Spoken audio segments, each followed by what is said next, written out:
नमस्कार जय जगन्नाथ। आज 16 सेप्टेम्बर मंगलवार। आज दिन किसी देश विदेश गुरुत्वपूर्ण खबर जानापी वीडियो को संपूर्ण देखंतु एवं वीडियो भल लगे वीडियो गोटे लाइक कर सहित चैनल को सब्सक्राइब कर रखंतु जहा फल आपण एभली लेटेस्ट न्यूज अपडेट सर्वप्रथम पाई परिबे।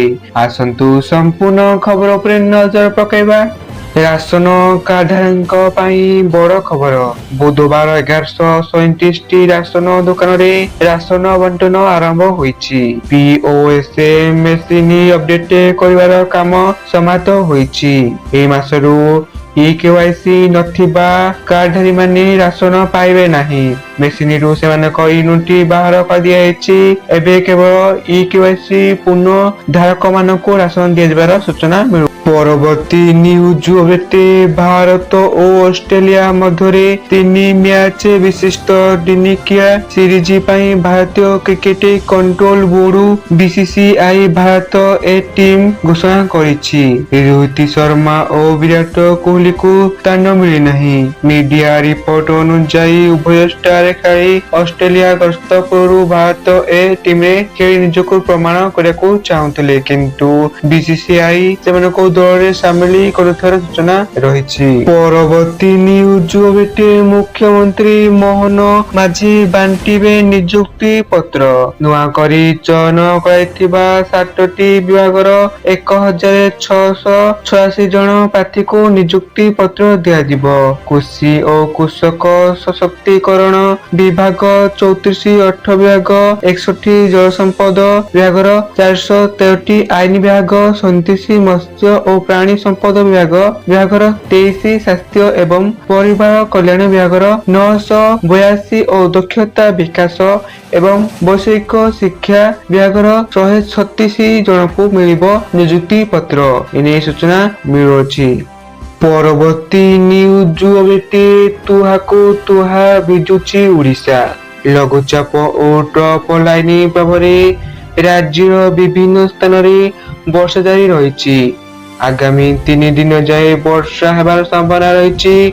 उपकूल और उत्तर आभ्यंतरीण ओडिशा रे 18 जिले में हल्कारु मध्यम धरण वर्षा नहीं येलो वार्निंग जारी होईछि। 16 तारीख जाए वर्षा हेबार चेतावनी देछि पाणीपाग विभाग। एने सूचना मिलुछि।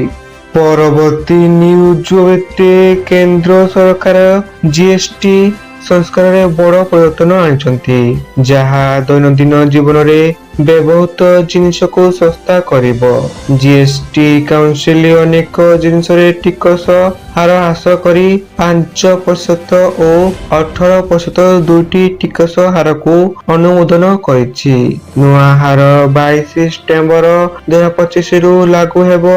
एहा द्वारा बिस्कुट, साबुन, टूथपेस्ट भली जिनिस सस्ता हेबार सूचना मिलुछि। परवर्ती न्यूज अपडेट। डिजिटल पेमेंट करुवा लोकंक पाई एक बड़ खबर।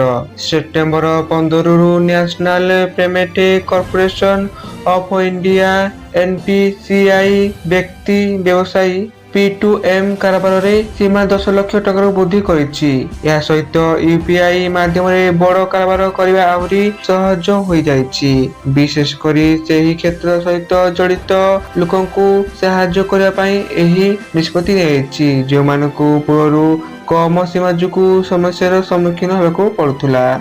परवर्ती न्यूज अपडेट। केंद्र नरेंद्र मोदी सरकार दशहरा, दीपावली एवं छठ पूजा भली बड़ पर्व देशर साधारण लोक को एक बड़ आश्वस्ति देवाक चाहते। 22 सेप्टेम्बर 2025 रु सारा देश में नुआ जीएसटी हार लागू हेबो, जहाँ फल चलित वर्ष पर्वपर्वाणी किणाकिणी पूर्व अपेक्षा सस्ता हेबो। सरकार टीवी, फ्रिज, जीएसटी भली समस्त इलेक्ट्रोनिक्स उत्पादन उपर जीएसटी हार 28% रु 18% को ह्रास करछंती। एने सूचना मिलुछि।